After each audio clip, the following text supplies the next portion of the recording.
Nous sommes en train de parler sur le cœur du Père, ou en gros, le cœur d'un Père. Et avant toute chose, j'aimerais nous dire que tout Père est avant tout un Fils. Mais c'est la réalité. Avant que vous soyez Père, vous étiez d'abord Fils. Donc, il y a eu une personne qui a pris les risques d'investir dans votre vie. Il y a eu une personne qui a pris les risques de déployer ses efforts, ses énergies.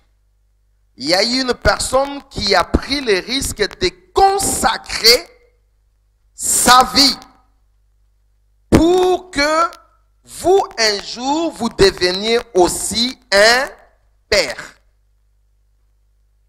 Donc, quand vous êtes devenu un Père, pensez toujours au moment où vous étiez fils. Les erreurs que vous avez commises étant fils, des bêtises que vous avez commises étant fils, des ratés que vous avez commis étant fils, tout ce que vous avez eu à vivre étant fils. Et posez-vous la question, combien de fois votre Père vous a donné la grâce? Combien de fois votre Père vous a renouvelé la confiance? Combien de fois votre Père vous a donné des secondes chances? C'est dans cette optique que vous aussi, les jours où vous serez Père, vous devez apprendre à supporter et à porter des hommes, des femmes que Dieu mettra à votre disposition. Père était fils, il est devenu père, et ce fils aujourd'hui deviendra père demain. Quand vous prenez un homme comme Isaac, Isaac, il avait deux positions à la fois. Au même moment, il était fils pour Abraham, au même moment, il était père pour Jacob. Cela veut dire quoi? Cela veut dire, au même moment où vous êtes père, il y a ceux qui sont devant vous qui sont des pères, dont vous êtes un fils, et il y a aussi ceux qui sont derrière vous, qui sont des fils. Le respect que vous témoignez aux pères qui sont devant vous, eh bien, ça peut être le même respect que on témoignera de vous par des fils qui sont derrière. Et l'impolitesse que vous témoignez aux pères qui sont devant vous, en réalité, ça sera ce qui vous sera rendu par ceux qui sont derrière. Ça va très vite. Quand je pense à ma vie, je vois il y a à peine j'étais un enfant. À peine. On jouait, on était ceci. Et aujourd'hui, j'ai déjà un enfant qui a 10, 11 ans. C'est parti trop vite. Je me vois encore quand nous étions jeunes. Je me vois encore lorsqu'on passait dans des avenues, on appelait vieux, papa. Mais aujourd'hui, moi aussi, quand je passe dans l'avenue, les gens m'appellent papa. Ça va trop vite, mes amis. Entrons maintenant dans notre sujet, le cœur du Père. La première question que je me suis posée, qui est Père? Qui est Père? Alors, dans cette question, qui est Père? Nous avons plusieurs réponses. Mais à la base, il faut comprendre qu'un père, c'est celui qui engendre ou bien qui adopte un enfant. Un père, c'est celui qui engendre. La notion de père est toujours liée au mot engendrer. Vous ne pouvez pas être père si vous n'engendrez pas. La première notion liée au mot père, c'est engendrer. La deuxième notion liée au mot père, c'est adopter. Il y a des personnes qui n'ont pas engendré directement un fils, mais qui a adopté un fils. Et ce fils-là qu'il a adopté, il va l'appeler père. Nous sommes des enfants adoptifs. Dieu nous a adoptés. Mais nous appelons Dieu qui? Notre Père. Donc la notion de père est liée à engendrer, la notion de père est liée aussi à adopter. Et la troisième notion de père est liée à la responsabilité. Lorsque une personne est sous votre responsabilité, vous devenez automatiquement son père. Engendré directement, adopté ou bien responsabilité. Il y a des personnes, je ne l'ai pas engendré, je ne l'ai pas adopté, mais il est sous ma responsabilité, je suis père. Ça va? Nous avons dans la pratique 4 domaines où nous appelons quelqu'un père. Premièrement, physiquement. Nous avons des pères, nous avons des fils. Physiquement, un père, c'est celui qui engendre biologiquement ou qui adopte ou qui a la responsabilité d'un enfant. Ça, c'est sur le plan physique. Il est directement un père. Deuxièmement, un père, c'est celui qui te sert de mentor dans les affaires et dans le business, dans la profession. Souvent aujourd'hui, le mot mentor est entré dans l'église. C'est vrai que lorsque nous suivons la définition du mot mentor, c'est lui qui sert des guides ou des conseillers pour quelqu'un. Un mentor, c'est celui qui sert des guides ou des conseillers pour quelqu'un. En gros, un mentor, c'est un père dans les affaires, dans la profession. Dans la profession, on n'appelle pas quelqu'un père. Dans la profession, dans le business, dans les affaires, on ne dit pas que c'est mon père. On dit c'est mon mentor. Mentor, c'est celui qui te sert d'appui. Mentor, c'est celui qui te sert de guide. Mentor, c'est celui qui te sert de conseiller. Eh bien, aujourd'hui, ce mot est entré dans l'église. Dans l'église, vous trouverez aussi des gens qui disent que non, ce pasteur-là, c'est mon mentor. Mais si nous suivons dans l'essence propre des choses, ce mot mentor ne doit pas être dans l'église. C'est un mot qui est dans les affaires. Bien qu'on peut le justifier dans l'église, mais ce n'est pas un mot propre à l'église. Parce que dans la Bible, vous ne trouverez pas de mentor. Bon, de toutes les façons, tout ce qu'on peut faire parler à la chrétienté aujourd'hui, on peut le faire parler. Mais je ne vois pas pourquoi vraiment un vrai enfant de Dieu va utiliser le mot mentor qui est purement professionnel et business dans l'église. Ok? Troisièmement, le père, c'est celui qui t'a engendré dans la foi. Lorsque j'engendre une personne dans la foi, je suis un père. Et j'insiste bien, c'est lui qui t'a engendré dans la foi. C'est pour cela, le mot père dans la Bible est souvent attaché à la foi. Le père dans la foi. Lorsque vous engendrez, vous évangélisez, vous prêchez les gens et que ces gens acceptent Jésus-Christ par votre canal, vous êtes un père pour eux.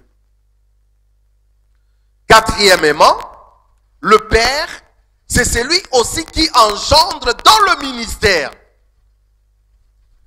Vous pouvez vous retrouver avec une personne qui a accepté le Seigneur Jésus ailleurs, mais lorsqu'il est arrivé sous votre responsabilité, c'est alors que vous lui avez engendré dans le ministère. Eh bien, bien qu'il l'avait déjà accepté Jésus-Christ, mais dans son ministère, le Père, c'est vous. Alléluia. Donc, Père, c'est par rapport, biologiquement, nous engendrons, ou nous adoptons, ou nous avons des gens sous notre responsabilité. Père, c'est par rapport au business. Là, nous utilisons le mot mentor. Père, c'est par rapport à engendrer dans la foi. Et quatrièmement, Père, c'est aussi engendrer dans le ministère. Mais au-delà de tout ce que j'ai dit, j'ai une petite exception que je vais faire. Je vous donne un exemple. Je vous donne un exemple, je ne pars pas loin. Qui connaît le pasteur Nsembe? Vous connaissez le pasteur Nsembe? Je prends mon frère Eli. Est-ce que le pasteur Nsembe vous a engendré physiquement? Non. Donc il n'est pas votre père. Est-ce que le pasteur Nsembe vous a engendré dans les affaires? Donc il n'est pas votre père. Est-ce que le pasteur Nsembe vous a engendré dans la foi? Il n'est pas votre père. Est-ce que le pasteur Nsembe vous a engendré dans le ministère? Non, il n'est pas votre père. Maintenant, je repose encore la question à mon frère Eli. Est-ce que le pasteur Nsembe c'est un père pour vous? Vous avez entendu la réponse? Pourquoi il est père pour vous? Voilà. Je ne sais pas, c'est là où je vais vous ramener.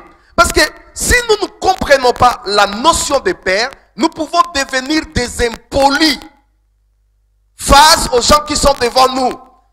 Vous allez dire que non, le pasteur Blaise nous avait dit, un père c'est celui qui m'a engendré dans le ministère. Mais ce gars ne m'a pas engendré dans le ministère, il n'est pas mon père. Mais le pasteur avait dit par rapport à la foi, non. Il y a une exception. Tous ceux qui sont considérés comme le modèle dans la foi sont automatiquement nos pères.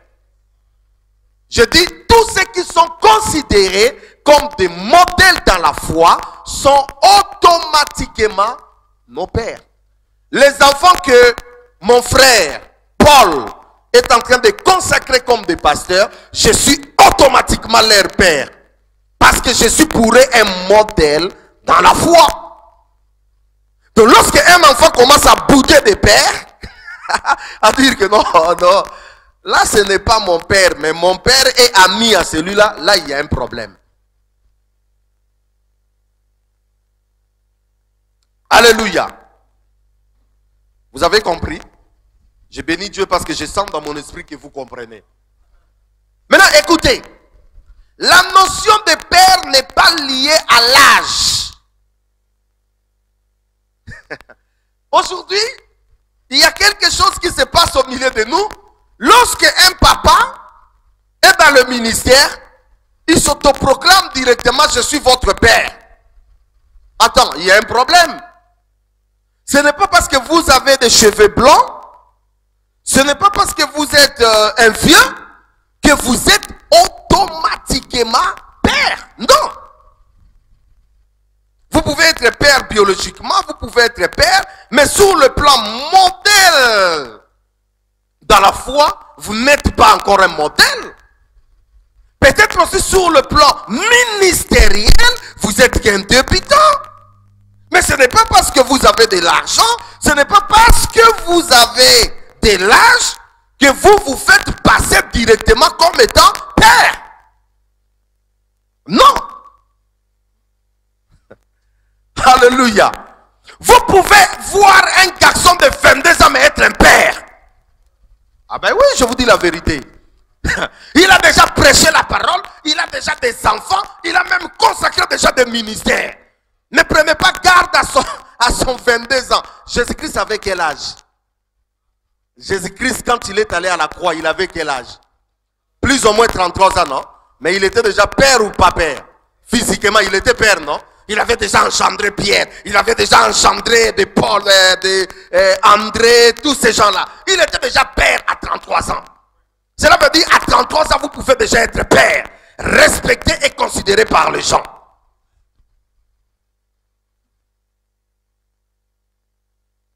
Amen. La notion de père n'est pas aussi lié au temps qu'on a passé dans l'église. Je connais des gens qui sont restés 20 ans dans l'église, mais ils n'ont produit rien. Et sur le plan modèle, et sur le plan éthique, et sur le plan, je ne sais pas moi, ils n'ont rien produit. Mes amis, rien produit, j'ai dit. Donc, le fait de se convertir depuis 1980 ne vous a pas donné le pouvoir de devenir père. Pour être père, il faut engendrer des fils dans la foi. Pour être père, il faut engendrer des fils dans le ministère. Pour être père, il faut être un modèle dans la foi. Et quand je dis un modèle dans la foi, il n'y a pas contestation. Cela veut dire tout le monde te regarde comme ça, il dit yes, celui-là c'est un père. Sinon, rien.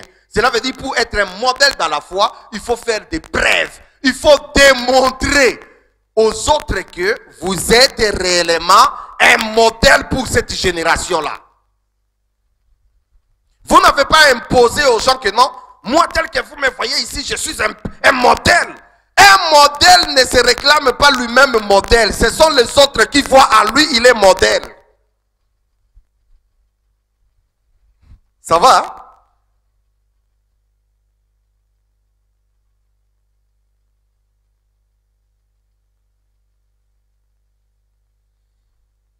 Père égale engendré, père égale adopté, père égale modèle, père égale responsabilité. Il y a des enfants dans la foi que nous adoptons et qui deviennent des fils, peut-être même des fils dignes de confiance. Alors, comme nous parlons du père, j'aimerais faire la différence entre un père et un maître. Parce que Paul, quelque part, il dit, vous pouvez avoir plusieurs maîtres, mais c'est moi qui est votre père parce que je vous ai engendré par l'évangile. Un maître, c'est qui? Un maître, c'est un instructeur. C'est-à-dire, quelqu'un qui vous communique la pensée de Dieu, quelqu'un qui vous enseigne pendant un temps, et puis il vous lâche. Ce matin, je suis un maître pour beaucoup. Alléluia. Je ne fais qu'instruire. Mais quand je regarde, chacun, il a son père. Mais je prends juste la peau d'enseigner. Un maître, c'est un instructeur qui enseigne pendant un temps. Après, vous retournez à votre famille, à votre père. Donc, dans la vie, on peut se retrouver avec plusieurs maîtres. Oh, j'aime bien que le pasteur Elie m'enseigne. C'est bon, il est comme un maître. J'aime bien que le pasteur Luco qui m'enseigne, c'est comme un maître. J'aime bien que le pasteur Blaise m'enseigne, c'est un maître. J'aime bien que le docteur Guy, c'est un maître. Mais après, vous avez un père qui vous suit. Un maître ne va pas aller aux profondeurs de votre vie santé spirituelle. C'est le père qui connaît votre santé spirituelle. Un maître est là juste pour instruire et puis c'est tout. Mais le père, c'est suivre la croissance de son enfant. Est-ce que ça va ou ça ne va pas? Est-ce que c'est le moment de les lâcher, le moment de ne pas les lâcher, ainsi de suite. C'est ça la différence entre un maître et un père. Alors, je prends, comme nous sommes en train de parler, le cœur d'un père, je prends un exemple, un homme qui avait vraiment un cœur de Dieu. Dans Actes des Apôtres, au chapitre 13, Actes des Apôtres, chapitre 13, je prends un homme, un exemple que nous allons évoluer avec lui. Acte 13, verset 22. La Bible dit, Acte 13, 22, puis, l'ayant rejeté, il les ressuscita pour roi David, auquel il a rendu ce témoignage. J'ai trouvé David, fils d'Isaïe, l'homme selon mon cœur qui accomplira toutes mes voies. Ici, David est décrit comme l'homme selon qui?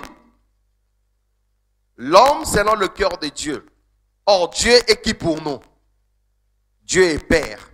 Si David a le cœur de Dieu, cela veut dire il a quoi? Le cœur du Père. Je ne sais pas si vous avez compris. Dieu est notre Père. Et David, il a un cœur de Dieu. Et Dieu lui-même rend témoignage. Il dit, j'ai trouvé David, fils d'Isaïe, l'homme selon mon cœur. En gros, l'homme qui a le cœur de Dieu, l'homme qui a le cœur du Père. Et quand je regarde la vie de David, je me rends compte, effectivement, David, il avait le cœur du Père. Et si nous voulons si nous voulons être des bons pères, la première des choses, nous devons d'abord avoir le cœur de Dieu. Si vous n'avez pas le cœur de Dieu, vous ne pouvez pas être un bon père. Ça ne peut pas marcher. Plus l'homme n'a pas Dieu, plus il fera un mauvais père pour beaucoup des enfants dans l'église. Plus il a le cœur de Dieu, plus il fera un bon père pour plusieurs dans l'église. Le problème, ça se trouve au niveau du cœur. Quel cœur avez-vous? Avez-vous un cœur de Dieu? Ou avez-vous encore un cœur plein de rapines? Rapines, rancune, colère, médisance. En fait, un cœur plein de médiocrité. Quel genre de cœur nous avons? Si votre cœur ne colle pas avec le cœur de Dieu, vous ferez un mauvais père. Nous sommes dans un domaine où c'est Dieu qui règne. Nous sommes dans un domaine où c'est Dieu qui dirige. Eh bien, si Dieu ne dirige pas, tout le reste c'est rien. Le cœur du Père.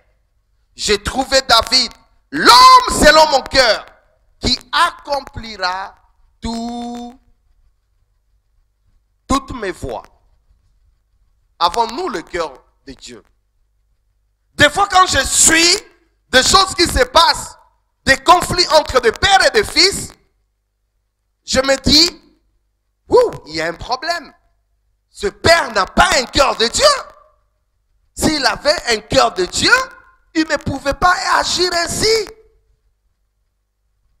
Le cœur de Dieu, c'est ce qui fait la base d'un père. Lorsque un père adopte le cœur de Dieu, il est un bon père. Parce qu'il fera des choses comme Dieu. Il va analyser des choses comme Dieu. Il va prendre des décisions comme Dieu.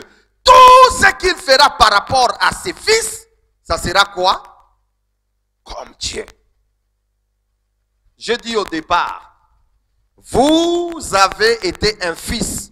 Combien de fois votre père vous a supporté? Il arrive des fois, on me dit, ton fils a fait ça. Je regarde comme ça, je lui dis, va dormir. En attendant, je suis en train de faire quoi? De réfléchir, de peur que de prendre la décision à chaud. Amen. Voici 4 choses qui étaient dans le cœur de David. 4 choses. 4 choses qui peuvent faire de vous un père exemplaire, un père hors norme, un père exceptionnel. 4 choses que je trouvais dans la vie de David. 4. La première des choses, David était un père qui avait des décisions fermes, mais pleines de miséricorde et d'amour. David avait des décisions fermes, mais au même moment, ces décisions étaient pleines de miséricorde et d'amour. Je vous donne un exemple. On vient dire à David, ton fils Amnon a violé sa demi-sœur Tamar. Nous sommes en train de prendre David comme un exemple de bon cœur de Dieu. Ton fils Amnon a violé sa sœur Tamar. Je vous pose la question. Lorsque un enfant va violer sa sœur, en Israël, quelle était sa punition? Vous avez entendu la réponse? L'enfant devait être lapidé. C'est ce que la parole de Dieu nous dit.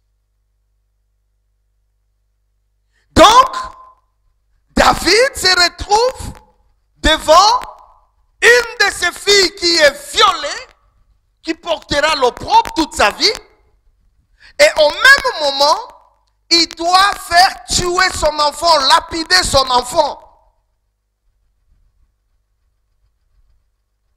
Et là, le cœur du Père entre en action. Parce que nous avons dit dans Actes des Apôtres que David était l'homme selon le cœur de Dieu. Le cœur du Père doit maintenant entrer en action. Je vous pose la question. David a-t-il lapidé son fils? Non! Je dis non. Frère, vous allez accepter qu'on lapide quelqu'un là-bas. Mais pour ce qui est votre fils, un beau-père ne peut pas accepter que son enfant soit lapidé. Lorsque vous voyez un père qui demande à ce qu'on lapide son enfant, il n'a pas encore atteint le cœur de Dieu. Je ne sais pas si vous comprenez. Je resterai ferme. Vous savez ce que je ferai? Je vais punir cet enfant. Je vais lui montrer que ce que vous avez fait, c'est pas bien. Mais je ne tuerai pas mon enfant. Je ne tuerai pas mon enfant. S'il y a une chose qu'un père ne peut pas faire, c'est tuer son enfant. Abraham est appelé le père de la foi. Vous savez pourquoi? Parce qu'il a pris le risque de faire quoi? De tuer son fils. Dieu a regardé comme ça. Il a demandé à Abraham ce qu'un père ne peut pas. Et quel père? Un père qui est resté longtemps attendre un fils de la promesse. Et ce fils ne venait pas. Et finalement le fils est là. Dieu dit, bon, je vais tester si réellement Abraham m'obéit. Parce qu'une seule chose que je sais qu'Abraham est incapable de faire, c'est de tuer son enfant. Et c'est ce que Dieu lui demande de faire. Il dit, Abraham, est-ce que tu me crains? Bon, sacrifie-moi ton fils. Ah! Abraham regarde comme ça, il dit, c'est pas possible. Comment Dieu peut me demander de sacrifier mon fils? Vous savez pourquoi Abraham a quand même voulu sacrifier Isaac? Vous savez pourquoi? C'est parce qu'Abraham croyait que même si Isaac était mort, Dieu était capable de faire quoi? De le ressusciter. C'est pour cela qu'il a pris le risque de vouloir le sacrifier. Mais s'il n'avait pas cette foi-là, il sacrifier fils. Bon,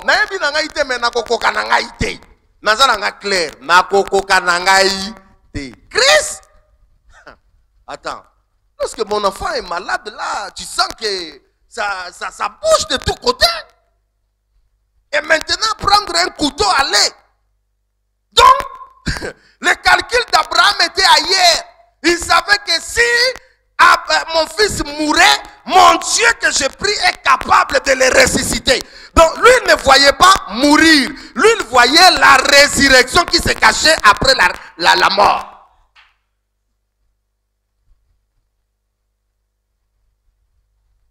Écoutez, la plupart d'entre nous, nous sommes là ce matin. Dieu nous appelle à être de père. Et ce que tu ne peux pas faire dans ta vie, c'est de mettre à mort ton propre fils. Un père qui met à mort mort son propre fils, c'est un mauvais père. Un père qui arrive à déplier, à déplumer son propre enfant. Un père qui arrive à enlever les habits de son propre enfant.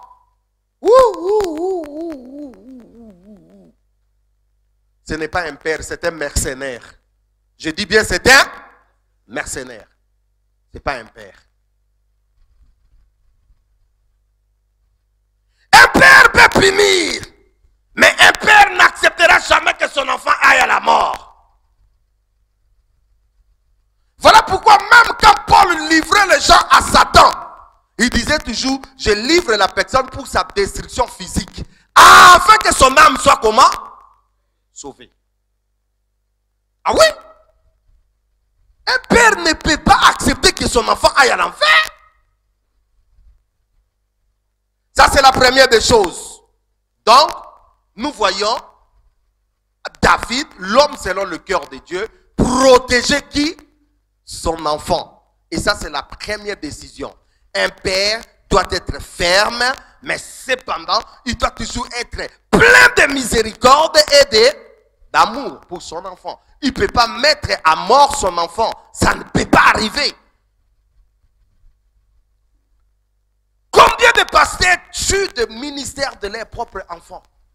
Il sait que ce qu'il est en train de faire là, ça va détruire le ministère de son enfant. Mais il fait quoi? Il les fait. Il faut se poser la question, il a vraiment un cœur du Père ou il n'a pas le cœur du Père?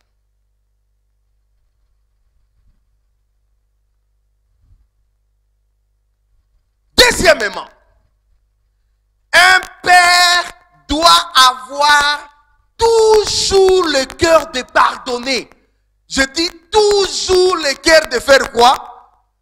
Ah my God, je ne suis pas encore dans la Bible. Le nombre de fois je fais du mal à mon père physique. Le nombre de fois je fais du mal à mon père physique. Ah, quand je les regarde comme ça, il faut vraiment que je les fasse. Merci papa. Il avait toujours le cœur de faire quoi? De pardonner. Mes enfants me font toujours du mal. Quand il fait le mal, il t'énerve, après il vient. Papa, pardonne-moi. Il rentre. Papa, pardonne-moi. Des fois je dis non. Arrêtez-moi avec le pardon à tout moment. Mais en tant que père, on est obligé de faire quoi? Absalom, un des fils de David, demi-sœur de Tamar, demi-frère de Tamar, qui n'avait pas apprécié le jugement qui a été fait par le roi David. Il a pris en rancune son frère Amnon. Et la Bible dit qu'il va organiser une fête. Et dans cette réception, il va ordonner la mise à mort de son demi-frère Amnon. David, blessé par Absalom. Absalom va fuir. Il va aller très loin se cacher. Après quelques temps, il va s'arranger avec Joab. J'ai envie de rentrer. Ils vont monter une affaire. Et puis ils vont prendre une femme qui va venir avec des petites histoires là. David suit cette femme-là. Il dit, la main de Joab n'est pas derrière toi là. Pour réclamer quelque chose. Il dit, oui mon Seigneur. C'est Absalom qui apparaît. Mon père, j'ai péché contre toi. Je te demande pardon. Toi, Absalom, tu as tué mon fils, Amnon, que moi, j'ai épargné. Mais vous savez ce qui s'est passé? David a pardonné Absalom. Il dit, bien que je ne veux pas que tu apparaisses dans ma présence, mais tu peux rester dans la ville. Il a pardonné. C'est dans 2 Samuel 14, 21. David pardonne Absalom. Écoutez, je vais vous dire une chose. Si tu n'as pas un cœur de pardonner, ne cherche pas à être père. Si tu n'as pas le cœur de pardonner, ne cherche pas à être un père. Parce qu'un père égale pardonner, pardonner, pardonner et pardonner. Pour que vous soyez aujourd'hui ce que vous êtes, votre père vous a pardonné autant de fois.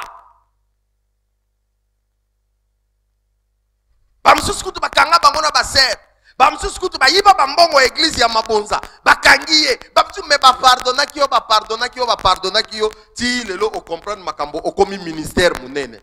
Mais yo, mukola li poso kaka ba yebisi yo ke non frère wana détourné ki livré na Satan. Livré na Satan. Tu n'as pas un cœur de pardonner.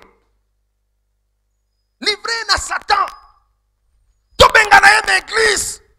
Bataboye bazala tina bazala pembeni na bisote. Frère, il y a un problème. Tu n'es pas encore un père. Un père, c'est avant tout le pardon. Pardonner, il n'y a pas de degré pour dire que non, parce que tu as fait ça, je te pardonne, parce que tu as fait ça, je ne te pardonne pas. Frère, ngaina lobaka yango, ce qui a touché personnalité na ngana chair, na koki ko pardonner ote. Oh, attends, c'est quoi cette affaire? Le pardon égale pardon. Alléluia. Le pardon égale pardon. Amen. Merci mon frère. Troisièmement, un père doit travailler pour le bonheur et l'héritage de son fils. La Bible nous dit, dans 1 Chronique au chapitre 22, 1 à 5, que David avait préparé tous les ustensiles du temple pour qui? Pour Salomon. Dans 1 Chronique au chapitre 22, 1 à 5, la Bible dit que David avait préparé l'héritage de Salomon. Ce n'est pas Salomon qui devait travailler pour David, mais c'est David qui devait travailler pour qui? Pour Salomon.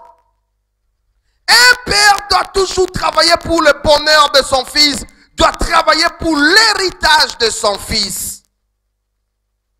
Dans 2 Corinthiens, au chapitre 12, verset 14, Paul dit, ce n'est pas aux fils d'amasser pour leur père, mais c'est au contraire des pères d'amasser pour leur fils. Est-ce que quelqu'un me comprend? Cela veut dire, si vous êtes père, vous n'allez pas attendre que vos fils vous amènent des vestes. Au contraire, c'est vous qui donnez des vestes aux fils. Oh, oh, oh, oh, oh. Oh, non, je ne sais pas si vous avez compris. J'ai dit, si vous êtes un père, vous n'allez pas attendre que vos fils vous donnent des vestes, mais c'est vous qui donnez des vestes à qui? À vos fils. Bibliquement, c'est ça. C'est les parents qui amassent pour leurs enfants. Cela veut dire, votre ministère en tant que père, vous êtes en train d'amasser pour vos fils. Moi, aujourd'hui, je me sacrifie complètement pour mes enfants. Je ne veux pas que mes enfants souffrent. Je vais leur donner des bases. Je vais leur préparer quelque chose. Si aujourd'hui je ne suis pas là, ils vont hériter cela. C'est ça un père. Un père n'est pas là pour terroriser ses enfants. Non, amenez-moi ceci, donnez-moi ceci, ceci, cela. Non, papa. Un père n'attend rien de son fils, si ce n'est de voir son fils agrandir. Point barre. Donc, moi tel que je suis là, vous ne me verrez jamais pleurer à mes enfants qui sont dans la foi, dans le ministère. Amenez-moi vos dîmes, je vais pleurer. Non. C'est moi au contraire qui va leur donner. Qu'est-ce que vous faites là? Vous avez une action, prenez. Je refuse. Je dis, je refuse de faire le mouvement contraire. Mais si un enfant vient me donner quelque chose de lui-même, gloire au Seigneur. Mais je n'impose rien. Le père fait pour ses enfants. Et ces enfants-là feront pour leurs enfants. La chaîne, c'est comme ça. Un bon père travaille pour le bonheur de ses enfants. Un bon père amasse pour ses enfants. Un bon père prépare l'héritage de ses enfants. Yo mutoko oko kende na kwe moko boy mwana to banda eloko awa église mère et sali nini e bandi ko soutenir bo vandisi mwana zui mapapa sa nini akei lobi mwana wana yepa ko akosala kaka ndenge o basalela kiye ako préparer mwana azui place moko ba soutenir ye me bandeli ti basali nini ezokendendenge wana. Oh ya biso to mesana ka to boti to sindoli. Débrouille-toi. Débrouille-toi. Non, il y a un problème. Travaillez pour l'héritage de vos enfants. Dernier point. Oh my God. Un père doit considérer la vie de son fils plus que sa propre vie. Ah, là, ça devient très difficile. Un père doit considérer la vie de son fils plus que sa propre vie. Là, nous sommes dans 2 Samuel au chapitre 18, le verset 5, le verset 25 à 33. 2 Samuel chapitre 19, 1 à 4. Vous allez lire à la maison. 2 Samuel chapitre 18, verset 5. 2 Samuel, toujours 18, 25 à 33. 19, 1 à 4. Écoute ce qui se passe. C'est là où je vais terminer. Absalom, l'enfant que David avait pardonné, David l'a recueilli. Le même Absalom va avoir des conseils de méchants. Il dit non, je vais renverser mon père au pouvoir. Dit David là, qu'est-ce qu'il se prend? Il commence à arranger, il commence à faire des conciliabiles. Et un jour, avec des conseils comme des hommes Achitopel, tous ces gens-là, ils ont renversé le pouvoir à David. David ne voulait pas qu'il y ait la guerre à Jérusalem, il va se retirer. Il ne veut pas se battre avec son enfant. Oh my God. Là, c'est encore quelque chose qui est venu là. Un père ne peut pas se battre avec son enfant. Retire-toi, papa, retire-toi. Quand tu vois ton enfant commence à venir, retire-toi. Laisse-lui. Hey, quelqu'un me comprend? Ne te livre pas dans la bataille avec ton propre enfant. Retire-toi. Laissez-lui. L'avenir dira qui est père et qui n'est pas père. Retire-toi. Ne te bats pas avec ton enfant. Et la Bible dit David va se retirer. David va fuir. David va traverser le Jourdain. David se retrouve en cabane. David est loin. Pourquoi? Parce que Absalom, son fils, est en train de le poursuivre.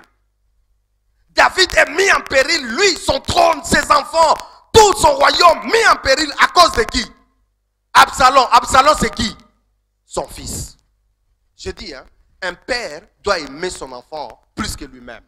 Écoutez, lorsque on va dire à David que ton fils est en train de venir, vous savez ce qui se passe? Ils vont faire le plan, on dit à David, toi tu ne vas pas attaquer, toi tu restes ici. Lorsque les armées vont partir à la guerre contre Absalom, écoutez bien ce qui se passe. David va appeler Joab. Il dit à Joab, s'il te plaît Joab, doucement avec mon fils. Ton fils rebelle, ton fils criminel, ton fils qui a détruit mon royaume, ton fils qui a mis tout à mal. Mais David, il a toujours la compassion, l'amour pour son fils. Il dit, Joab, mon chef d'état-major, je sais que tu es un brave. Je sais que tu vas engager un grand combat. Je sais que tu es impardonnable. Je sais que tu peux même attraper mon fils. Mais je te dis une loi, je te dis une recommandation. Vas-y doucement avec mon fils. Cela veut dire, ne tue pas mon fils. Malgré tout ce qu'il m'a fait, je l'aime. Il est mon fils. Qu'il soit rebelle, qu'il ne soit pas rebelle, il est mon fils. Je l'aime, il est un prince.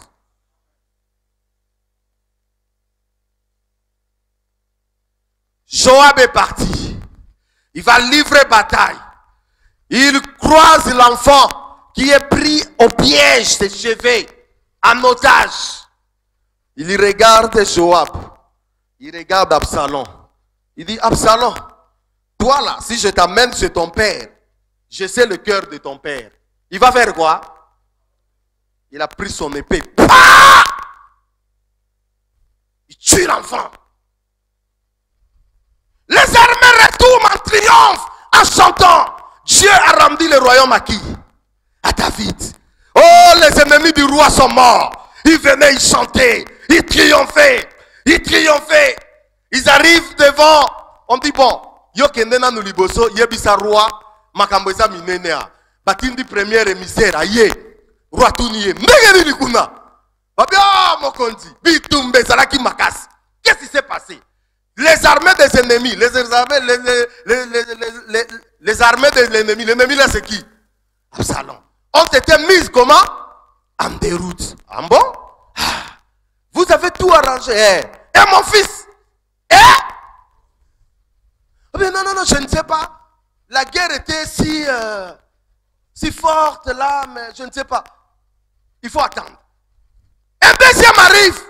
Qu'est-ce qui se passe? Oh roi, vis à jamais. Que tes ennemis périssent.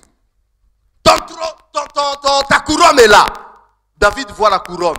Il pose la question. Et mon fils? Et il dit, ton fils est mort. Qu'est-ce qui se passe? David pousse un cri. Ah, mon fils! Il fallait que Dieu prenne ma vie, que la vie de mon fils. Il a commencé à pleurer, à se jeter par terre. La Bible dit, en ce jour-là, le triomphe de l'armée a été transformé en deuil.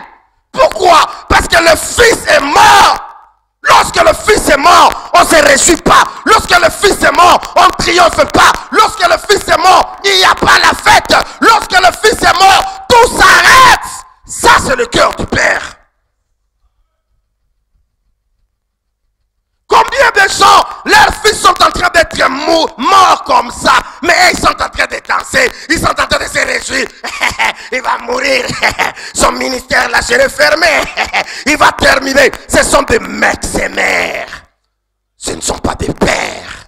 Si c'était des vrais pères, ils devaient ployer les genoux, ils allaient enlever leurs vestes, ils allaient commencer à pleurer. Seigneur, je ne m'avance pas tant que ce fils n'est pas encore là. Que Dieu nous bénisse.